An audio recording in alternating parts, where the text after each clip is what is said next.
Hello hi everyone, welcome back to LKS kitchen Indian recipes. ఈరోజు మనం చూసిన recipe ఏంటంటే easy and quick ribbon pakodi అనమాట. దీనికి మనం ఒక మిక్సింగ్ బౌల్ తీసుకొని అందులో 3 గ్లాసెస్ ఆఫ్ బియ్యం పిండిని అండ్ అలాగే 1 గ్లాస్ ఆఫ్ శనగపిండిని యాడ్ చేసుకోవాలి. అందులో కొంచెం సాల్ట్, టేస్ట్కి తగ్గట్టు సాల్ట్ అండ్ అలాగే కారం, పచ్చి కారం యాడ్ చేసుకోవాలి. అండ్ అలాగే తెల్ల నువ్వులు యాడ్ చేసుకోవాలి. కొంచెం ఎక్కువగానే తెల్ల నువ్వులు యాడ్ చేసుకోవచ్చు.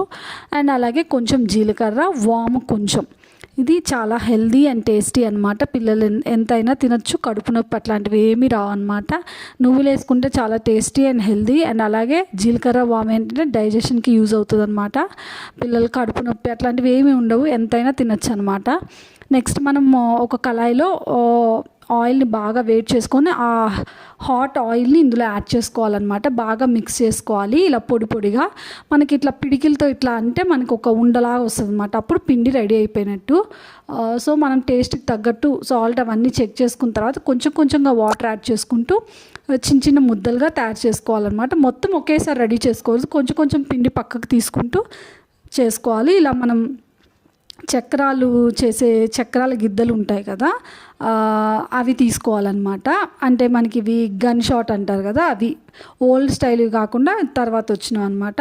సో అందులో మనకు కావాల్సినటువంటి ప్లేట్ ఏ షేప్ కావాలంటే రిబ్బన్ పకోడీ కాబట్టి ఆ షేప్కి తగ్గట్టు అది ప్లేట్ యాడ్ చేసుకొని తర్వాత మనం కలుపుకున్న పిండిని యాడ్ చేసుకొని ఇలా మనం క్లోజ్ చేసేసుకోవాలన్నమాట. ఈలోపు మనం కళాయిలో ఆయిల్ పెట్టుకొని బాగా హీట్ చేయాలి. బాగా ఆయిల్ హీట్ అవ్వాలన్నమాట. హీట్ అయిన తర్వాత సిమ్లో పెట్టుకొని మనం ఇవి యాడ్ చేసుకోవాలన్నమాట. ఇవి మనం ప్రెస్ చేసుకుంటూ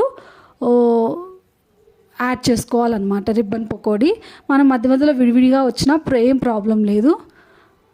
చూసారు కదా, ఇవంతా మనం ఇలా బాగా ఫ్రై అవుతున్న ఆయిల్లో యాడ్ చేసుకొని మీడియంలో పెట్టి బాగా ఫ్రై, హైలో పెడితే ఏంటంటే మనకి తొందరగా ఫ్రై అయిపోతుంది, లోపలంతా ఉడకదనమాట. సో మీడియంలో మంచిగా బాగా ఒక 5 to 10 minutes కుక్ అవనివ్వాలి. త్వరగానే కుక్ అయిపోతుంది.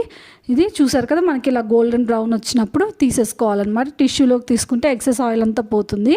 సో ఇలాగే మనం బ్యాచెస్ వైజ్ మనకి ఎంత క్వాంటిటీ చేసుకున్నామో దాన్ని బట్టి కొంచెం కొంచెం పిండి కలుపుకుంటూ యాడ్ చేసుకోవాలి. అప్పటికప్పుడు వాటర్ యాడ్ చేసుకుంటూ పిండి కలుపుకుంటూ ఉండాలన్నమాట. మనకి హాట్ ఆయిల్ వేయడం వల్ల మనకి కరకర క్రిస్పీగా వస్తాయి అన్నమాట.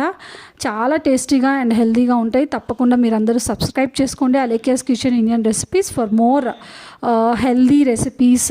ఇలాంటి స్నాక్ రెసిపీస్, హోమ్ స్టైల్ మనం ఇంట్లో చేసుకునే రెసిపీస్, సూపర్ క్విక్గా చేసుకునే రెసిపీస్, ట్రెడిషనల్ రెసిపీస్ అన్నీ ఉంటాయన్నమాట. A to Z అన్నీ ఆల్ టైప్స్ ఆఫ్ రెసిపీస్ ఉంటాయి మన ఛానల్లో. సో తప్పకుండా మీరు అందరూ సబ్స్క్రైబ్ చేసుకోండి.